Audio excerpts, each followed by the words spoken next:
Oke. Bismillah. Assalamualaikum warahmatullahi wabarakatuh.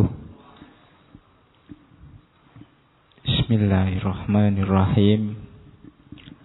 Alhamdulillahirabbil alamin. Wa bihi nasta'inu ala umurid dunya waddin. Allahumma sholli wa sallim wa barik ala habibina wa syafi'ina Sayyidina wa maulana Muhammadin wa ala alihi wa ashabihi ajma'in. Amma ba'du. Bismillah, mari kita lanjutkan ngaji filsafat malam hari ini. Meskipun barengan sama sepak bola lagi-lagi ya. Lawannya berat ini, ngaji sama nonton bal-balan. Saya tadi cepet-cepet kesini begitu kegulan. Jadi daripada sakit hati ngaji aja lah. Iya. Oke.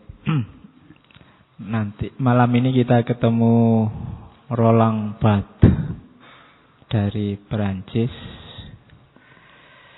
Tetap dengan teori semiotiknya. Mungkin antara lain dari semiotiknya Roland Barthes yang dikenal nanti dengan mitologinya, kita akan bisa tahu kenapa hal-hal seperti sepak bola, siaran TV, model baju itu begitu pentingnya hari ini. Indonesia yang sekarang melawan Thailand itu sebenarnya kan cuma sepak bola, olahraga biasa. Ya, itu harus diberi. Iya, nggak usah marah kalau kegulan. Itu sebenarnya olahraga biasa. Tapi kok segitunya ya. Kalau kalah kita ikut manggilnya luar biasa, sakit hati, nanti malam tidak bisa tidur. Padahal itu kan cuma olahraga. Kalah menang kan biasa. Olahraga itu kan kuncinya, dulu orang olahraga itu kan biar sehat. Sekarang macam-macam yang masuk di situ. Ada nasionalisme, ada bisnis, ada identitas. Itu mending masih Indonesia. Banyak kan yang mengidolakan klub-klub luar, Barcelona, AS Roma, AC Milan, Madrid nggak tak sebut. Ya kan, itu kan idola-idola kita hari ini. Kok bisa sebegitunya? Nanti jawabannya ada di Roland Barthes. Jadi itu yang saya bilang minggu lalu. Al-Quran nyuruh kita membaca ayat-ayat Allah. Untuk ayat-ayat kauniyah, orang barat lebih cerdas. Kalau ayat kauliyah jangan ditanya, kita memang ahlinya. Tapi untuk ayat-ayat kauniyah semacam ini, orang barat ternyata lebih jeli membaca. Ada proses-proses yang tidak semata-mata bisa diketahui dari penampilannya saja, dari tampakannya saja. Oke, minggu lalu kita sudah kenal dengan Ferdinand de Saussure. Malam ini kita bertemu Roland Barthes. Roland Barthes ini orang yang menerapkan teori-teorinya de Saussure dalam dunia sosial budaya. Ya, sosial budaya termasuk teks. Kalau di de Saussure kemarin kan banyak teori-teori abstraknya. Nanti Roland Barthes ini dia yang membumikan teori-teorinya de Saussure dalam konteks real. Tulisan-tulisannya Roland Barthes kebanyakan kumpulan ise. Jadi dia ngomentari macam-macam, beberapa nanti kita lihat di sini ya. Tapi saya nggak bisa ngangkat semua. Karena isunya banyak. Pokoknya ada isu apa aja, mulai model baju, mulai gulat profesional WWF itu mulai dia komentari semua. Pakai teorinya. Malam ini kita lihat itu. Roland Barthes ini lahirnya tahun 1925, meninggal tahun 1980. Berarti usianya sekitar 65 tahun. Meskipun hidupnya penyakitan. Roland Barthes ini umur 20-an, dia sudah kena TBC. Bolak-balik masuk karantina. Sempat di awal-awal dia 4 tahun hidup di karantina karena sakit TBC. Cuma karantina kalau bagi seorang Roland Barthes enak. Jadi media dia uzlah, bisa membaca, bisa nulis. Ya kan orang-orang pinter itu kan kalau disendirikan, di penjara, di karantina itu biasanya jadi media mereka untuk berkarya. Meskipun fasilitasnya minim. Beda sama kita. Kita itu fasilitasnya banyak, tapi manfaatnya minim. Ya kan? Saya sering bilang HP-mu itu lebih banyak isinya yang tidak serius daripada yang serius. Laptopmu juga begitu, TV-mu juga begitu. Jadi eman-eman. Oke, Roland Barthes ini anaknya pelaut, angkatan laut yang dia yatim sejak umur setahun. Jadi dia tidak pernah kenal wajah bapaknya kecuali lewat foto. Umur setahun dia diasuh ibunya, ya sama simbahnya mestinya kalau masih hidup, sampai dewasa. Kuliah di Paris karena dia asli Perancis, dan nanti juga dia jadi pengajar dan peneliti. Meninggalnya tahun 80 saat dia di puncak-puncak karirnya, dan meninggalnya tidak enak. Dia ketabrak mobil. Ya, jadi meninggal ketabrak mobil laundry. Ceritanya begitu. Oke, tidak apa-apalah. Sudah tua berarti umur 65 mungkin jalan-jalan atau di jalan terus ada mobil laundry yang mungkin yang nyopir tidak hati-hati, mau ada ilmuwan lewat kok ditabrak. Iya. Oke, itu Roland Barthes sampai umur 65 tahun dia punya banyak karya. Saya masukkan foto ini karena unik. Itu wajahnya beliau Al-Mukarram, Roland Barthes. Iya.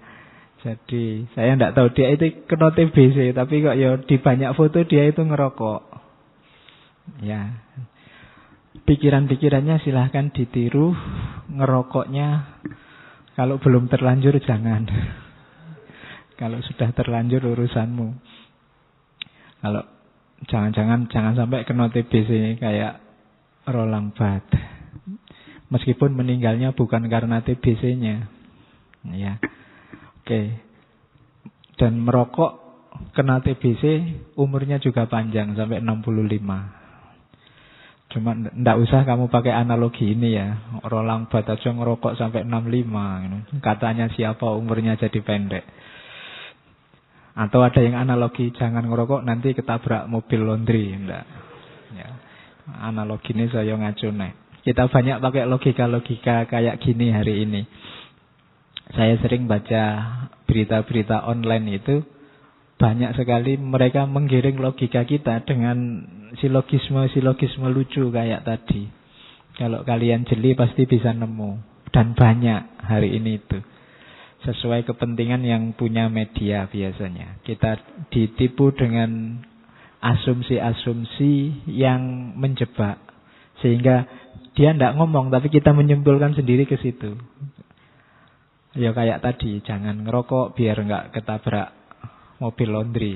Terus dikasih contoh Roland Barthes. Nah, yang kayak gini banyak di media-media. Kita harus hati-hati hari ini, makanya belajarlah filsafat.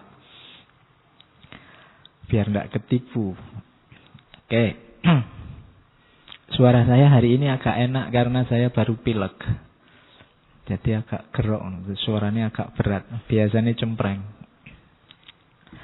Bismillah, kita mulai ya ngaji kitabnya Roland Barthes. Itu kalimat saya kutip dari bukunya. Dia di antara bukunya yang terkenal yang diterjemahkan dalam bahasa Inggris itu ya mitologi. Yang artikelnya antara lain judulnya Myth Today, mitos-mitos hari ini. Katanya Roland Barthes di salah satu frase di buku itu, pakaian, mobil, makanan, gaya, film, musik, dan seterusnya itu, termasuk headline surat kabar, semua itu tampak sebagai objek-objek yang beragam. Ya memang macam-macam. Tapi apa yang dimiliki oleh semua hal itu bersama, ada seragamnya dari semua itu. Katanya Roland Barthes, seragamnya apa? Semuanya adalah tanda. Oleh manusia hari ini, pakaian itu tidak sekedar pakaian, mobil itu tidak sekedar mobil, makanan juga tidak sekedar makanan. Katanya Roland Barthes, semuanya menunjukkan padaku, mobil misalnya menunjukkan padaku status sosial pemiliknya. Mobilmu Pajero, opo Avanza, opo Carry, apa mobil sabun itu yang itu status. Orang langsung bisa menebak orang ini ada di level mana secara sosial. Bajumu juga begitu. Kamu pakai jeans sobek-sobek, apa pakai celana cutbre, apa pakai sarung, apa pakai rok mini, you can see, we can see.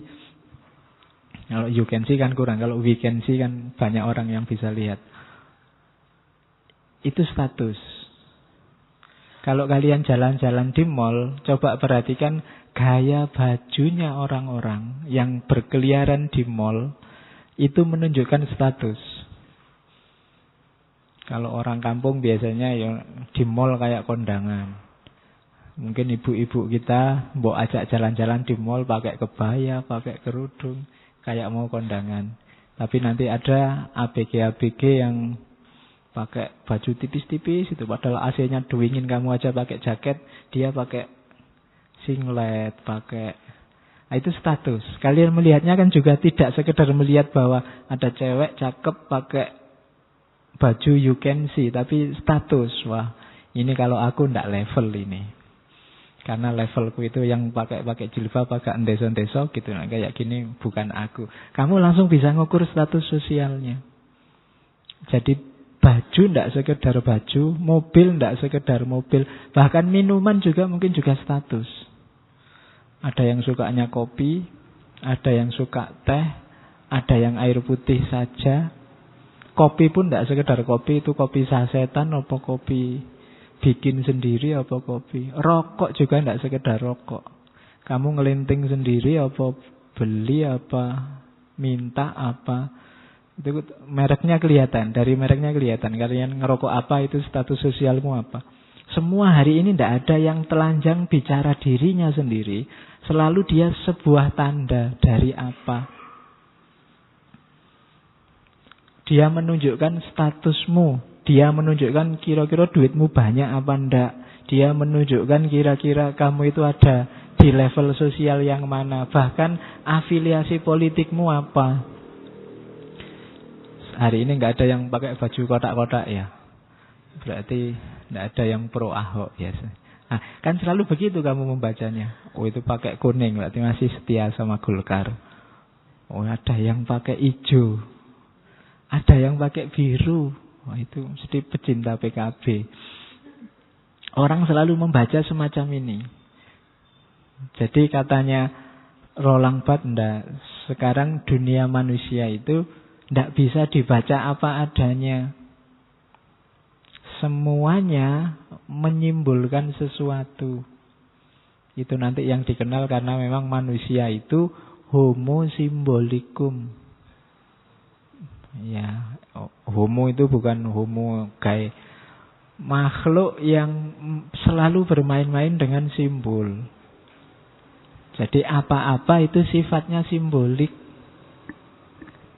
Jenggot aja sekarang simbolik loh. Belum lagi jubah, belum lagi cadar. Itu semua simbol-simbol. Kalau kamu baca hanya di level cadarnya, tidak melihat itu simbol apa, kamu mungkin bisa salah paham. Kalau sekedar nutup wajah itu tidak semua cadar, tapi nutup wajah ya tukang kadang-kadang juga nutup wajahnya, kamu naik motor juga nutup wajahmu. Ini kan masing-masing ada simbolnya. Tidak bisa hanya dibaca kelihatannya. Jenggot juga begitu. Ada yang sunnah Rasul. Ini jenggot asli, sejati. Ada yang jenggotnya eceran, itu satu-satu. Tidak. Sudah mati-matian dianuikin, tidak ngumpul-ngumpul. Ada yang anti jenggot. Begitu lihat jenggot, dimaknai itu teroris. Padahal Karl Marx juga jenggoten.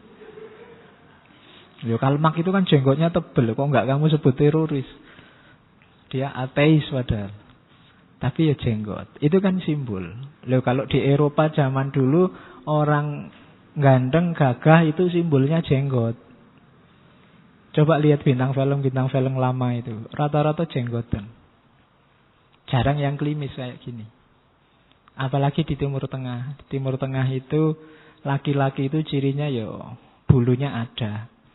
Kalau kalian mulus-mulus gini nggak dianggap cowok di sana. Dianggap anak kecil, mungkin masih balita. Yang gede-gede rata-rata punya jenggot. Itu jenggot budaya. Karena memang cocok sama tradisi sana, orangnya tinggi, besar, gagah. Kalau untuk Indonesia mungkin agak, orang Indonesia itu kan kecil-kecil, kurus-kurus, kerempeng-kerempeng. Jadi kalau pakai jenggot tebal kadang-kadang tidak kompatibel. Iya. Antara jenggotnya sama wajahnya lebih luas jenggotnya. Tidak kompatibel, itu sudah sunatullahnya begitu. Itu semua simbol. Jadi dari Roland Barthes, ini bacanya Roland Barthes ya. Yo, kalau susah Roland Barthes juga tidak apa-apa, nama aja kok. Yang penting yang dimaksud orang itu kan ngono. Dulu ada kipernya MU yang legendaris, Fabien Barthez, kalian bacanya kan. Harusnya enggak, tesnya jangan sampai bunyi. Fabien Barthez yang setiap kali tanding sama Perancis gundulnya diciumi sama Laurent Blanc. Itu jadi bacanya Roland Barthes. Malam ini saya agak fasih karena pilek. Jadi dia dikenal penerusnya De Saussure. Asumsi-asumsinya Roland Barthes. Yang pertama, katanya Roland Barthes, kebudayaan itu seperti bahasa. Dan kita bisa membacanya seperti kalau kita membaca teks tertulis. Ya membaca itu kan analoginya sama teks. Minggu lalu saya bilang banyak hal tidak ada tulisannya, kita bisa baca. Membaca itu kan ekuivalen sama memahami. Kalau saya kayak gini, tidak usah ngomong-ngomong ya. Ini diambil, terus membacanya berarti sedang minum. Meskipun di depan saya nggak ada subtitlenya, Pak Faiz sedang minum, tapi kalian tetap bisa baca, loh Pak Faiz sedang minum. Ini kan fenomena budaya. Diperlakukan kayak teks. Maksudnya apa? Dibaca dan dipahami seperti teks. Termasuk segala variabelnya teks. Ada aktornya, pengarangnya, ada lingkungannya yang mempengaruhi, ada dan seterusnya. Jadi asumsi pertama dari Roland Barthes, kebudayaan itu dunia manusia, berarti manusia itu kan yang membedakan dengan semua makhluk yang lain, ini kan di budaya ini. Tidak ada binatang yang punya konsep budaya atau hidup dalam horizon budaya. Yang punya budaya manusia.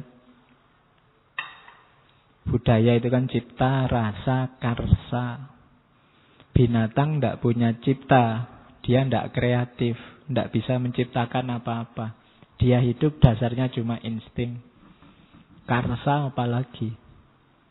Tidak ada binatang yang punya ide gimana caranya kalau malam tidak kedinginan maka bikinlah teknologi baju, itu tidak ada. Sapi, kambing meskipun ditaruh di belakang rumah dia kedinginan, dia tidak pernah punya ide gimana ya caranya biar tidak kedinginan, bikin selimut apa-apa, tidak muncul ke situ. Dia tidak punya karsa. Jadi yang membedakan dunia manusia dengan binatang ada di kebudayaan ini. Dan kebudayaan inilah nanti kunci kehidupan manusia. Nah, kebudayaan itu katanya Roland Barthes bisa dipahami seperti teks. Dengan segala variabelnya. Oke. Terus kita hidup di satu dunia yang penuh dengan tanda. Apa sih isinya kebudayaan itu? Tanda. Ya, tanda itu simbol. Simbol itu sesuatu yang hadir mewakili yang tidak hadir. Cool. Oke. Ya. Jadi iya, pikiranmu di sana, ngajinya di sini. Jadi sesuatu yang hadir mewakili tidak hadir itu lampu merahnya yang hadir. Tapi dia tidak hadir sebagai dirinya sendiri, dia hadir untuk mewakili sesuatu yang namanya berhenti. Itu simbol namanya. Tunas kelapanya yang hadir.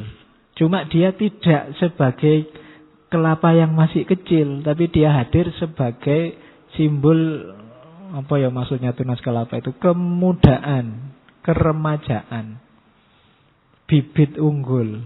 Itu tunas kelapa. Yang hadir kain warna merah sama kain warna putih. Cuma dia tidak hadir sebagai kain, dia hadir sebagai lambang negara. Itu namanya simbol. Dan itulah budaya. Budaya itu isinya itu. Simbol. Kayak baju, ini tidak sekedar baju, tapi di sini ada makna, ada gaya, ada mungkin ideologi, kayak orang pakai jubah, pakai kopiah, itu kan di balik itu ada ideologinya. Itu namanya simbol, simbolik. Barangnya bisa sama, tapi maknanya itu beda-beda. Minggu lalu kita kasih contoh, merah itu kalau lampu merah artinya berhenti, tapi kalau bendera artinya berani. Kalau kebalik bisa gawat. Lampu merah artinya berani, bendera artinya berhenti. Bisa sumpek kita. Itu makna. Jadi hidup itu manusia cirinya adalah budaya, dan budaya itu isinya tanda. Dan kalau itu tanda, berarti dia tidak hadir mewakili dirinya sendiri, tapi dia mewakili sesuatu yang lain. Nah, wakil mewakilkan ini yang menentukan siapa? Manusia. Ketika merah ditempeli berhenti, itu manusia yang bikin kayak gitu. Dalam horizon budaya tertentu. Menempelkan sesuatu pada sesuatu yang lain, itulah nanti yang disebut memaknai. Masjid kita maknai sakral. Maka kita masuk masjid, sandalnya dicopot. Kita karena muslim tidak menganggap gereja itu sakral. Padahal sama bentuknya bangunan. Ada keramiknya, ada temboknya, ada gentengnya.